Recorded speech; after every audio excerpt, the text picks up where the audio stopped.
Hello and welcome to the Trust Factor Podcast, the only podcast that guarantees your success when you implement its divine age-old teachings. Ladies and gentlemen, we have our first winner in the book giveaway contest. I'll remind you, Rabbi David Saperman wrote a spectacular book. He's written a few. The one called Emunah, which is really a refresher course in having faith in your Creator, which is so well written, was won by an individual by the name of Noah. His handle is Noah D2235. Noah, thank you for sharing, liking, and commenting on our episodes. You guys can be next. If you want to win your copy of Emunah, free, shipped to your door, all you need to do is comment, like, and share that podcast, and you'll be entered in to the next draw to win this coming Sunday your copy of the book Emunah. This week, we have an interview coming up that promises to be very interesting. You may know him as the Bear Jew. You may know him as the individual who just wrote the book Hate 2.0. He just did a book launch last week. His name is Aaron Hadida, somebody I've known almost my whole life. For so many years, Aaron has always operated in the background. He's always been a guy just getting things done, but not in the spotlight. Somebody who avoided attention. If you know him, you know that that's his personality. He doesn't need the attention. But as soon as October 7th happened, all that changed. He saw voids, lots of voids, and he stepped up and he addressed them. He has addressed them in multiple ways, whether it's by being involved in pro-Israel activism on the streets of Toronto, or online, dealing with online bullying and anti-Semitism, or starting a security company called Magen Cherut in Toronto that provides security services for Jewish events, pro-Israel events. You've seen him. You know who I'm talking about. This person has stepped up and he has filled so many important roles that are so badly needed to be able to step up and fight anti-Semitism. We're going to get into his head and find out what it took to get him to come out of the woodworking and taking the steps necessary to be able to do these very important things. Most people wouldn't even do one of these things in a lifetime, let alone all the things that Aaron has stepped up and done just in the last couple of years. That's this coming Friday, my friends. It promises to be very interesting. For the rest of this podcast, I want to address what we talked about yesterday, a critically important component. If you want to succeed in your relationship with your Creator, this is what you need to do. Our entire podcast was designed to do exactly this, and that is to remind ourselves that, number one, there is a God. There's so many people walking around this world who have no idea. They don't believe, whether they're atheists or agnostics, or they come up with new terminology every generation to be able to justify their lack of a relationship with their Creator. Number one, to understand that He exists.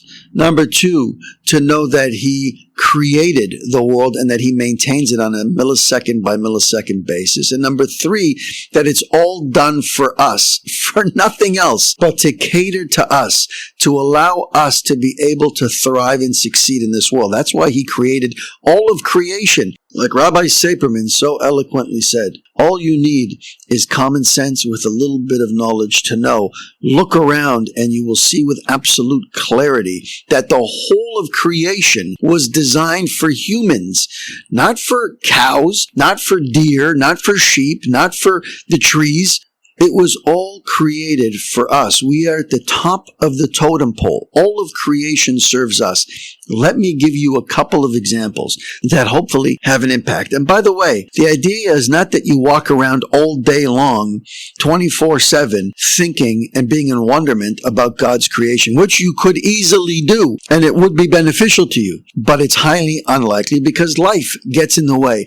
But at least on a weekly basis, at least through this podcast, you're learning these things, which means now you have the ability to put them in your back pocket, have them in your subconscious so that you're aware what God does for us every single day. Yesterday we said that there are 4 seasons and that He has never missed one of those seasons. We've never canceled a season. We've never had to modify our calendar because the way of the world changed. That's never happened. Yeah, we've had different versions of calendars, but that's not because of Him. That's because of us. He's created a perfect system. It just took us that long to figure it out. Why do we have those 4 seasons? It's a different question. If you understand why we have it and how we have it, you'll have a different appreciation. The reason we have 4 seasons is because the planet is not perfectly round. It's oblong. That's number 1. Number 2, it spins on its axis. The world is constantly spinning. Never mind the whole conversation of what it is that keeps the world spinning. Why? It's sitting in a vacuum. There's nothing holding this thing up, and there is absolutely nothing determining which way it spins, why it spins, how fast it spins. Nothing. Yet it keeps doing it generation after generation, thousands and thousands of years since the creation of the world.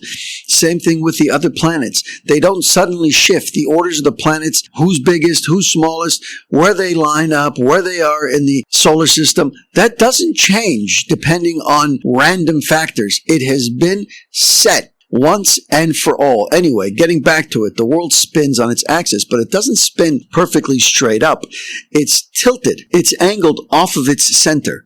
It's tilted a perfect amount away from the sun. 23.5 degree tilt away from the sun. Why is that important? Because if that was not 23.5, but 26.5 or 28.5 or 42.5, we would be either burnt to a crisp or turned into a block of ice in seconds. The axis tilt away from the sun is the perfect amount in order to allow us to continue to function as human beings.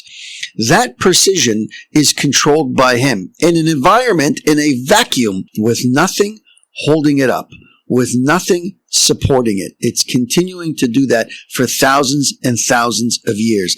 That, my friends, is unbelievable. You understand? We don't think about this because it's not being taught to us, number 1. And number 2, even when we know it, we don't walk around thinking about these things. But that doesn't mean we shouldn't. We should constantly contemplate his perfection.